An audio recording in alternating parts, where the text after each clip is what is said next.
Good day, you guys. It is October 9th, and this is Forward Focus. So we're going to take a look at what is going on in the overall market right now and what we appear to have on the horizon. So obviously a lot of news out there jarring the markets lately, but what's interesting is it hasn't changed the technical side of things.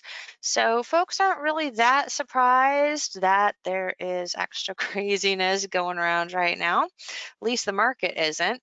We're going to start by taking a look at the S&P 500 because currently we have kind of a messy phoenix in play in the markets, and that is what is leading things here on our larger time frames. And so this is our daily time frame this is our micro of the ES. You'll guys notice I'm using a lot more of the micro charts because intraday we've got more volume on those now than we do on the E-minis. So a lot of times we can see patterns a little bit more clearly on intraday charts than we can necessarily see them on the E-minis. So even when I trade E-minis, which is most of my trades, are most of my trades, I'm still using the micros as a guide a lot of the times. So on the daily charts, doesn't matter too much, but in here, what we have is this shifting that was taking place a couple of weeks ago. And then remember last week, what we were anticipating was that things would just kind of chop around a lot and then we wouldn't really have a strong directional bias throughout much of the week. We saw that the week before, towards the end of the week as well. And then in here, what we had happening was the creation of a tilted phoenix. So there were a number of possibilities that could have played out up here. We could have seen this shift even further with another shift like that as it came back in more into the support level. But what we saw instead was that the way the market changed on an intraday bias, the shifting created this kind of wonky intraday phoenix, and that's been like my keyword throughout the week is wonky, because we basically got this tilted phoenix going on here. It's actually a little cleaner in the S&P 500 than it is in the NASDAQ, and this is what that phoenix is. It's also a tilted head and shoulders. So if we took this whole pattern and we kind of, tilted it to the downside like this, then in other instances, this would look more like that. And that would be our pattern. But since we had a really sharp move on the upside, the fact that we had it forming like this is actually really good. And we were looking at things like, momentum reversals happening off of this high, but the placement, not good because we only had one move up. So when we were watching for patterns like this, as I was teaching in our class yesterday, what you have to see really in order to get things to even have a chance at turning around is that this has to come down into here. What happened on the S&P 500, you guys? Couldn't make it.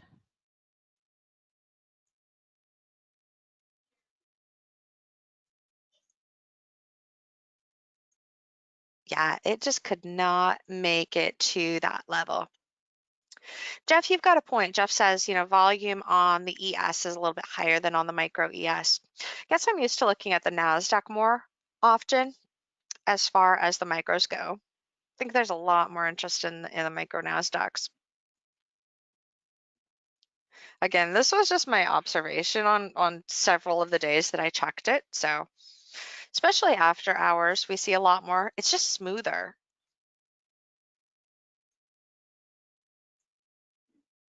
So I stand corrected on that one, you guys. My bad.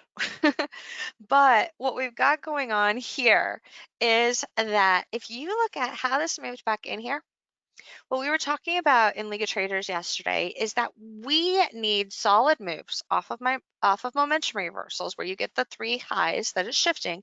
It has to come in and solidly pull back into under that channel ideally and kind of base along here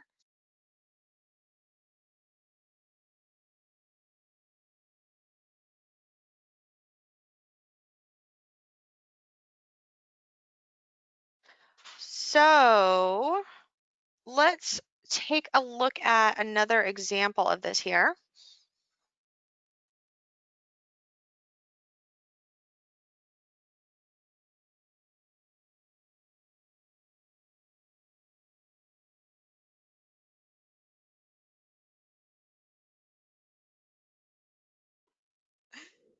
So what we want to see happening for this to come down, and that's exactly why, this can't go and create like a nice momentum reversal plus, because for a momentum reversal plus, we would need that to come down through that level.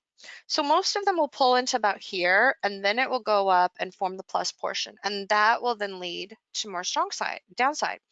What happens instead is that when it holds here, then it can go into these small micro bull setups and gain momentum, which is exactly what happened on the S&P 500. Let me show you what this did on the NASDAQ yesterday. And it was why I managed it the way it did. It did go down and give like a smaller continuation setup, but the way we were looking at it on the intraday charts yesterday is right here. We were watching for potential for this to try to do an avalanche. It had this slower move here, based out here. But then what we started to see was like a lot of the timing development wasn't lining up very well. And then it was coming down here with a lot of overlap.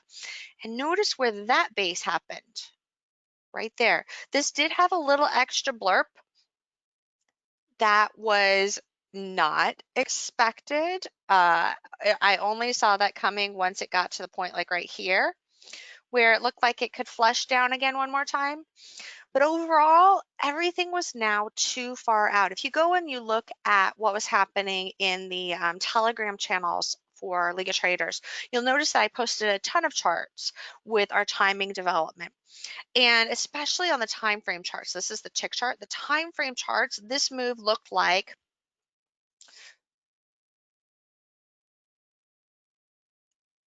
that. So no even spacing at all between where it needed to break down. So our case here was the shift took place more with this kind of checkmark phoenix happening. But a lot of times you'll get smaller shifts even right in here, which is what we saw on that S&P 500 chart or the micro ES, where it will come off of the low and then it will kind of have like these little kind of tilted moves. And it is normal that when that fails here, this will go and gain momentum.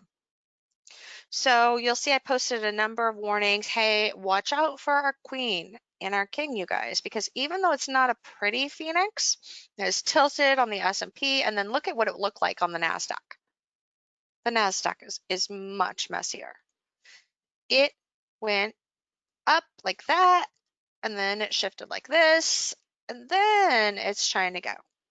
So a lot messier. We don't get like the standard nice two-way pullback or three waves for an inverse head and shoulders, but it's still a phoenix.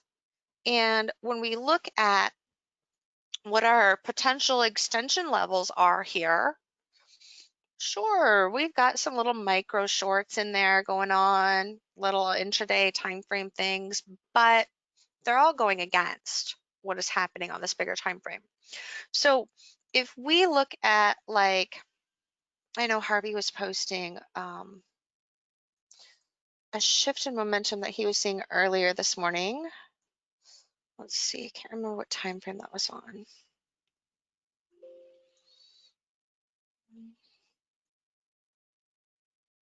Oh, must have been a time frame chart, maybe. Maybe not. Harvey, where was your chart? Oh, it was 1500 tick? Okay.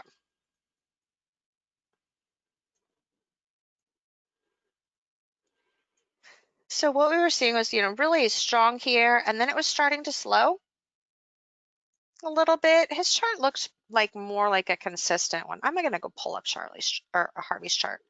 Charlie, you are now have a brand new name, Harvey. You are now Charlie. Let's see here. Charlie works for you. Yeah, I mean, this looks fine. You know, when you're looking at it on these charts, you can see that kind of like shifting that was trying to happen up there. But where's the one you posted?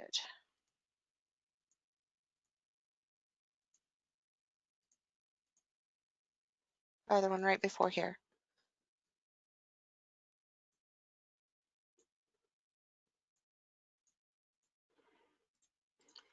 So we had this kind of shift taking place up here after it came off of the lows, but the problem was is that this break here on the time frame charts is still very, very strong, much stronger than average. So even though this overall channel looks like it's shifting, you can't let that trick you because you're going to get trapped in a lot of shorts that might be like teeny tiny shorts. But then you go up and you look at something like what we are seeing happening here on the 2-minute chart. And what you've got is there is no shift in momentum. In fact, if anything, it's actually picking up on the upside. So if you're only looking at tick charts, always, always, always make sure that you also go back and you look at the time frame charts because that is where the difference between the momentum is going to be most obvious. So a lot of traders lose sight of that, and it's easy to do, especially in the moment. So we had things like little baby 2Ts happening right here. Great, you've got that like ballet foot that's forming up there. But you also have that increase in momentum on the time frame chart versus what was happening on the tick charts. So yeah, it pulled back, but it didn't offer anywhere near like a reversal pattern. So very important, keep those bigger time frames in mind.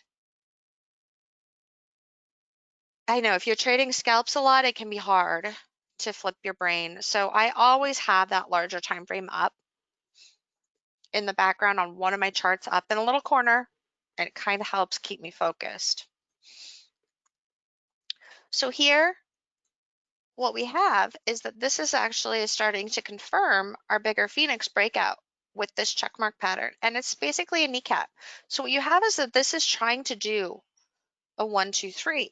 So here, our current momentum move, our impulse wave, you know, it's similar to some of the impulse waves of the same momentum, but there's certainly more that go further. So even at this point, I wouldn't be keen on looking for any sort of reversal because corrections are gonna have a hard time, especially when they first start out.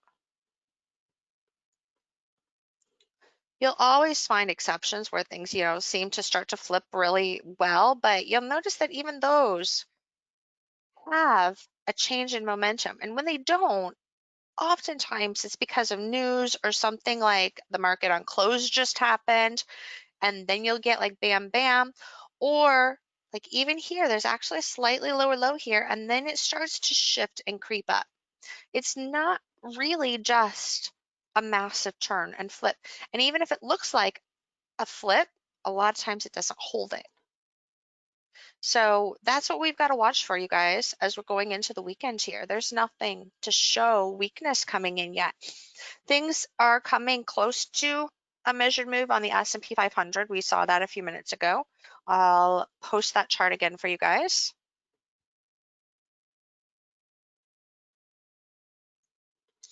So here's our S&P 500. Let me put our extension on here. So what I'm doing is I'm grabbing where the momentum started out to the first high. So what this does is that this measures that first impulse wave. Now I'm going to where it started coming off of that low. And don't pay too much attention to the numbers because I'm not doing snap mode. So the numbers over here are going to be a little bit off. In fact, on my trading computer, I don't even have the numbers on my fib thing. I just put it up here so that when I'm saying, hey, I'm going to protect profits, I'm just looking at like, hey, what is the spot that's just under that resistance level? And that would help give me a target level. So sometimes maybe that's going to be like half a point. Other times maybe it's 5 points, just depending upon what that time frame is. But it helps keep me more grounded so that I'm not looking at, ooh, that absolute price is XYZ, so I'm going to put my exit order 2 ticks under it and then be surprised when it doesn't actually hit it, because it still comes into the zone. It just might not be perfect test of it. Of course, if stronger momentum picks up, then it can go and it can push even into like the 123.6. That happens a lot after you're coming off of a low like this. So the odds are actually higher that this can push past that 100% in this example, because it's coming out of a phoenix, and the phoenix is not off of a V bottom, it's off of a rounded bottom. So when it's off of a rounded bottom, it's easier for that to go past that 100% extension. Still want to watch it closely when it hits that level, because at least intraday, it's going to tend to be resistance. But the odds are still higher it can push past that, even if it comes and corrects in here first. That blurb on the very bottom may affect it also, correct? This one? Yep. Yeah, so like if this had just done like a V like this, and then it went into a phoenix, it's more likely that it would hold exactly at 100%. Even if it's a tilted phoenix, it's more likely to hold exactly at 100%. So these are just the odds and what we can expect with the odds on something like this. Let's go take a look at some of the other markets here. So what would you guys like to look at here today? PLTR?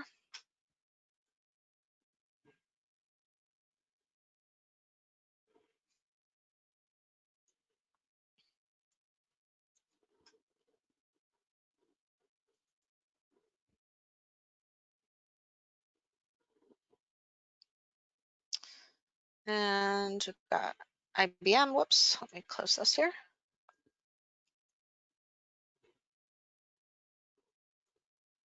Just load these on some other charts. IBM, Ford,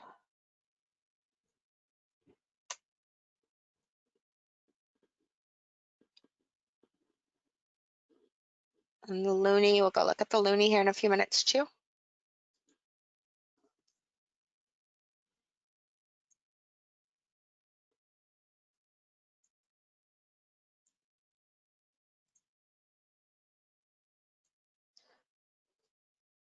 Give these a second to load, you guys.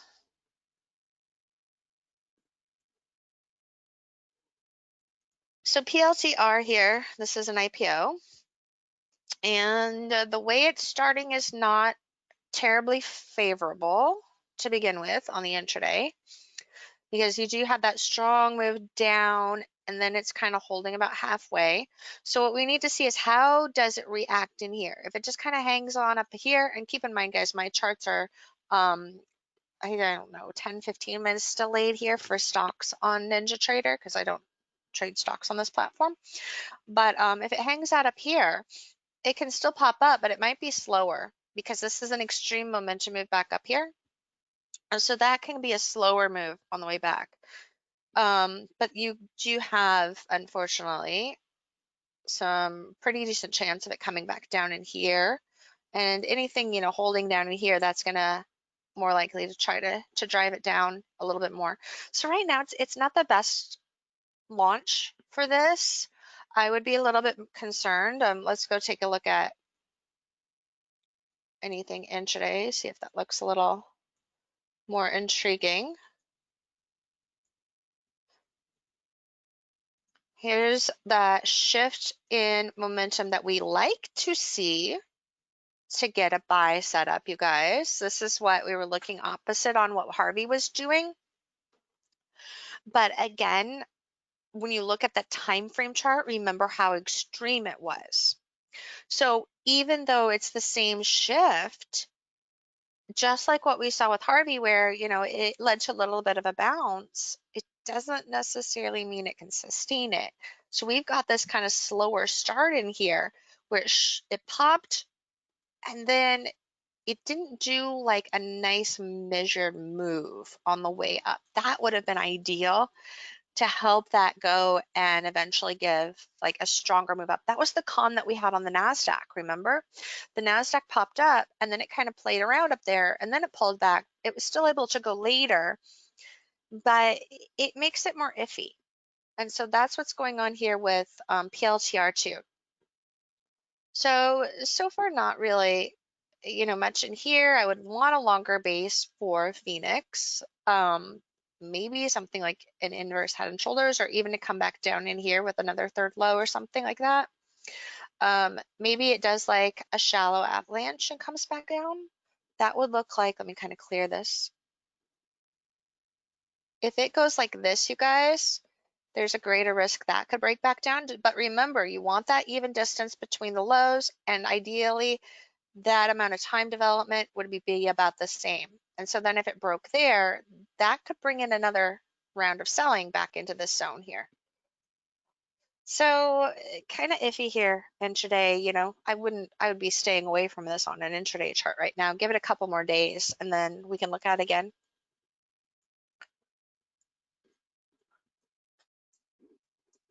LEVI.